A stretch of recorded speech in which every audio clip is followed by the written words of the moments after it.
Hello students, last part में हमने आपका मुगल्स के बारे में पढ़ना स्टार्ट किया था। जो फर्स्ट मुगल था वो था बाबर। उसके बाद में आया था आपका Humayun.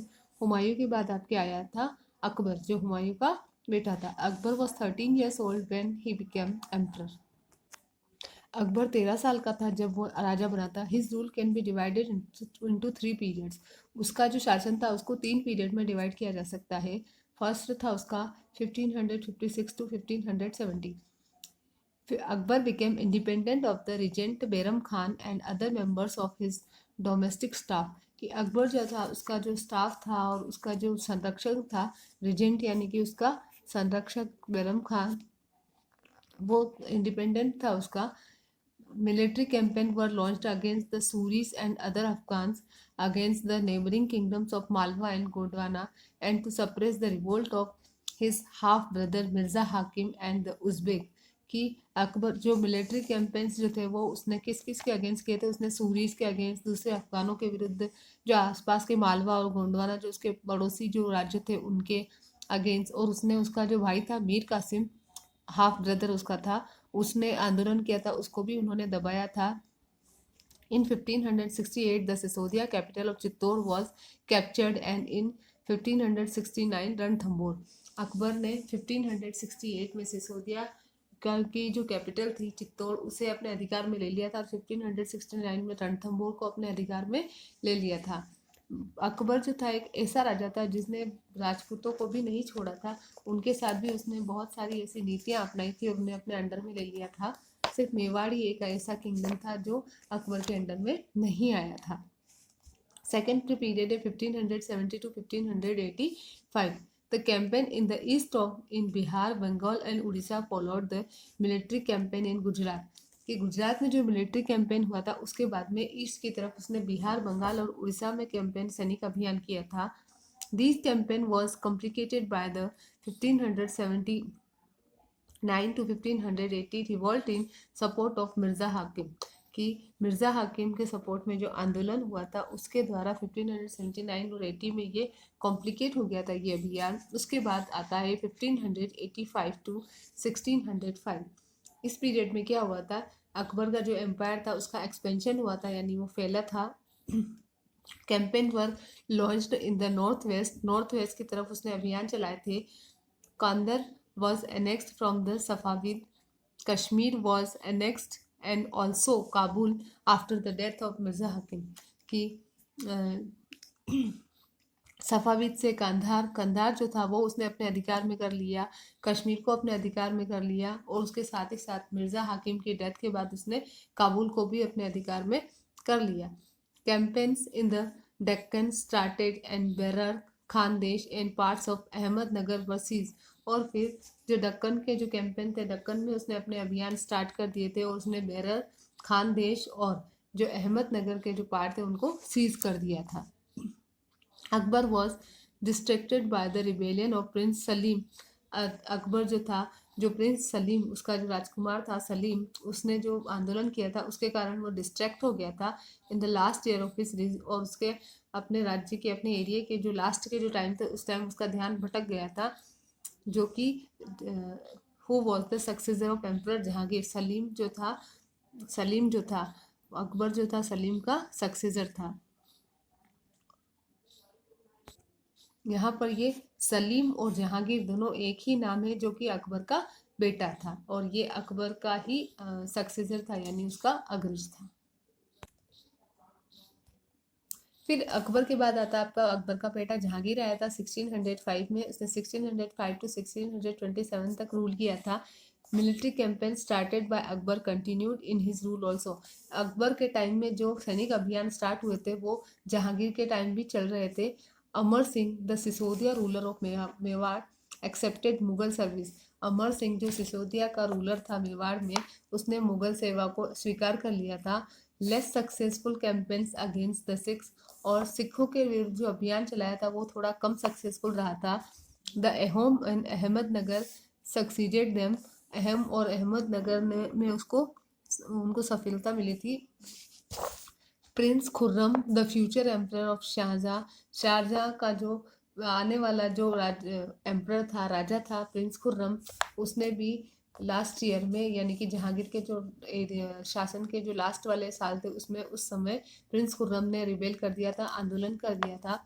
The efforts of Jahangir's wife Nur Jahan to marginalise him went in vain, और जहांगीर की जो वाइफ के जो प्रयास थे उसी की वजह से वो अपने जो मार्जिनलाइज कर पाया। उसके बाद आता है शाहजहां। ठीक है, उसके बाद कौन आता है? शाहजहां। प्रिंस खुर्रम का नाम ही जैसे सलीम और जहांगीर एक था, वैसे ही खुर्रम और शाहजहां दोनों एक के ही नाम हैं। शाहजहां आया था 1627 टू 1658 तक। अंदर Shahjahan Mughal campaigns continued in the Deccan. Shahjahan के अंडर में मुगल कैंपेन चल रहे थे दक्कन की तरफ। द अफगान नोबल खान जहां Lodhi rebelled and was defeated, और जो अफगान दरबारी था खान जहां लोधी, उसने आंदोलन किया था और वो हार गया था। Campaigns were launched against Ahmednagar, the Bundelas were defeated and Orchha was captured.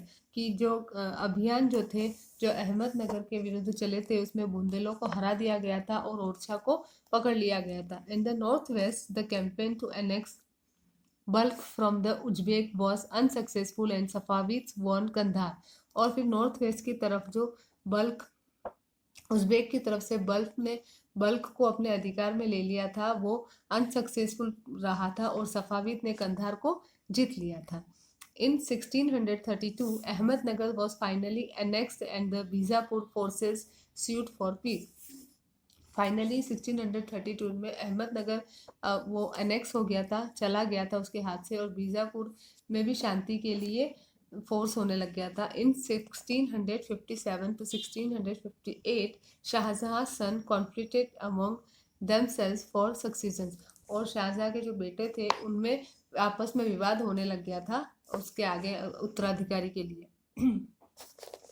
Aurangzeb won and his 3 brothers including Dara Shikoh were killed. Aurangzeb उसमें जीत गया था और उसके जो 3 भाई थे जिसमें दारा शिकोह भी शामिल था, मारे गए थे। In Agra Shahjahan was imprison for the rest of life, और शाहजहां को आगरा में जेल में भेज दिया गया था। फिर 1658 टू 1707 तक औरंगजेब का रूल रहा था। औरंगजेब ने क्या क्या किया था देखिए।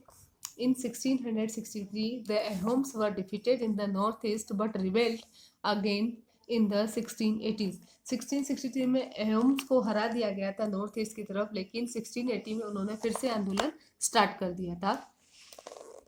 Campaigns in the northwest against the Yusufzai and the Sikhs were temporarily successful.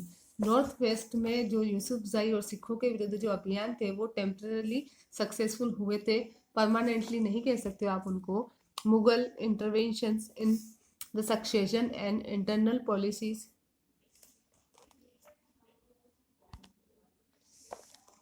Of the Rathore Rajput of Marwar led to their rebellion. कि मुगलों में जो सक्सेशन थे उसके जो इंटरनल जो पॉलिसीज थी राठौर राजपूतों में, मारवाड़ के राठौर राजपूतों की वजह से की तरफ जो उसने पॉलिसीज बनाई थी उसकी वजह से क्या हो गया था, उनका आंदोलन हुआ था। Campaigns against the Maratha chieftain Shivaji were initially successful, और मराठों के विरुद्ध जो मराठा के जो सरदार थे शिवाजी सक्सेसफुल हुए थे उसमें। But Aurangzeb insulted Shivaji who escaped from Agra. लेकिन औरंगजेब ने क्या किया, शिवाजी की इंसल्ट की जो कि आगरा से भाग गए। Declared himself an independent king and restarted his campaigns against the Mughal. और शिवाजी ने क्या किया, अपने आप को राजा घोषित कर दिया और मुगलों के विरुद्ध उसने अभियान स्टार्ट कर दिया। With the support from the Marathas and the Deccan sultanate और मराठों के सपोर्ट के साथ ही prince Akbar rebelled against Aurangzeb. Prince Akbar जो था उसने भी औरंगजेब का विरोध किया था। He finally fled to Safavid Iran, और फिर फाइनली वो सफाविद के पास में ईरान चला गया था। Aurangzeb sent armies against the Deccan Sultanate after Akbar's rebellion. जब अकबर के विद्रोह के बाद उसने दक्कन सल्तनत के विरुद्ध अपनी आर्मीज भेजी। Bijapur was annexed in 1685 and Golconda in 1687. Bijapur और गोलकुंडा को उसने अपने अधिकार में ले लिया था। From 1698 Aurangzeb personally looked in the campaign in the Deccan against the Marathas who started guerrilla warfare. फिर 98 में औरंगजेब ने पर्सनली खुद ही इन अभियानों को देखना स्टार्ट किया जो उसने मराठों के विरुद्ध चलाए थे।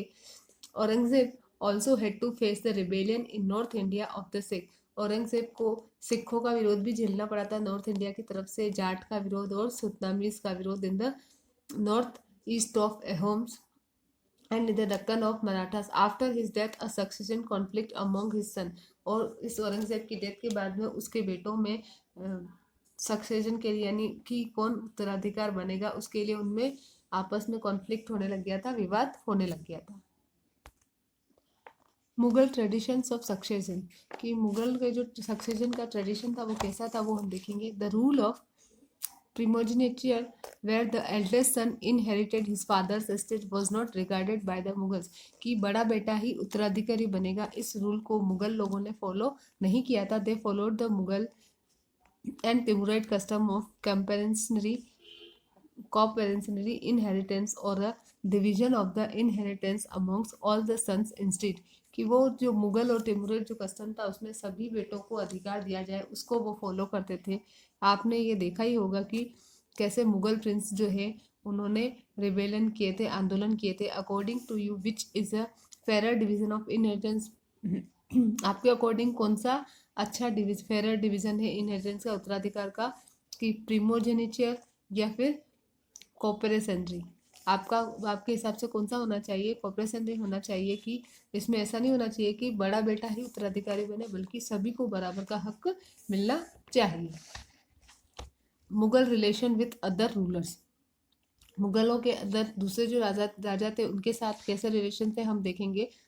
आपने क्या देखा कि मुगलों ने बहुत सारे अभियान कैंपेन चलाए थे against the rulers who did not accept their authority, जिन्होंने मुगलों को अधिकार मतलब मुगलों का आधिपत्य स्वीकार नहीं किया था, उनके अगेंस्ट उन्होंने बहुत सारे सैनिक अभियान चलाए थे। लेकिन there were rulers who join them voluntarily as the Mughal became powerful, लेकिन कुछ ऐसे राजा भी थे जिन्होंने अपनी स्वेच्छा से मुगलों को ज्वाइन किया था पावरफुल बनने के लिए। A good example of this were the Rajput, इसका एक बहुत अच्छा एग्जाम्पल है Rajput. Many of them received high position by marrying their daughters into Mughal families, बहुत सारों ने इनमें से अपनी बेटियों का जो शादी थी वो मुगल फैमिलीज में करवा दी थी ताकि उन्हें अच्छी पोजीशन मिल पाए। But many resisted as well, लेकिन बहुत सारों ने उसको मना भी किया था। For a long time the Sisodia Rajput of Mewar didn't accept the Mughal authority, बहुत लंबे टाइम तक जो मेवाड़ के जो सिसोदिया राजपूत थे उन्होंने मुगलों का आधिपत्य स्वीकार नहीं किया था। However once defeated they were treated by the Mughals with honour, gave their lands back as assignments, कि एक जैसे ही once defeated they were treated, तो मुगल जैसे ही वो उनको हराया जाता तो मुगल जो थे उनको सम्मान देते, उनको ज़मीन देते, असाइनमेंट देते। The careful balance between defeating but not humiliating their opponents enabled the Mughal to extend their influence over many kings and chieftains, कि वो भले ही उनको हरा देते लेकिन उनके साथ वो इंसानियत वाला व्यवहार करते, वो उनको अपोनेंट मानकर ऐसा नहीं करते कि उनके साथ बुरा व्यवहार करते। तो उसकी वजह से उनका जो प्रभाव था बहुत सारे राजाओं और मुखियाओं पर पड़ा था। But all the times it was difficult to keep this balance, लेकिन हमेशा ये बैलेंस बनाकर रखना मुश्किल होता था।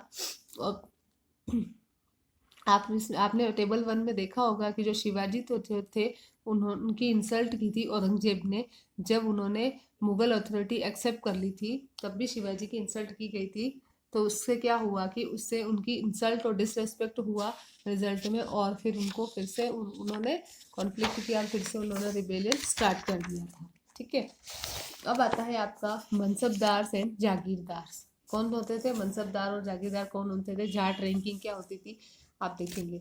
Different regions were seized by the Mughals which requirement of diverse bodies of people as the empire expanded, कि जैसे एम्पायर राज्य धीरे धीरे बढ़ा तो अलग अलग जो एरियाज जो थे वो मुगलों को रिक्वायरमेंट के अकॉर्डिंग उनको अलग अलग डिवाइड कर दिया गया था, अलग अलग लोगों की बॉडीज बना दी गई थी।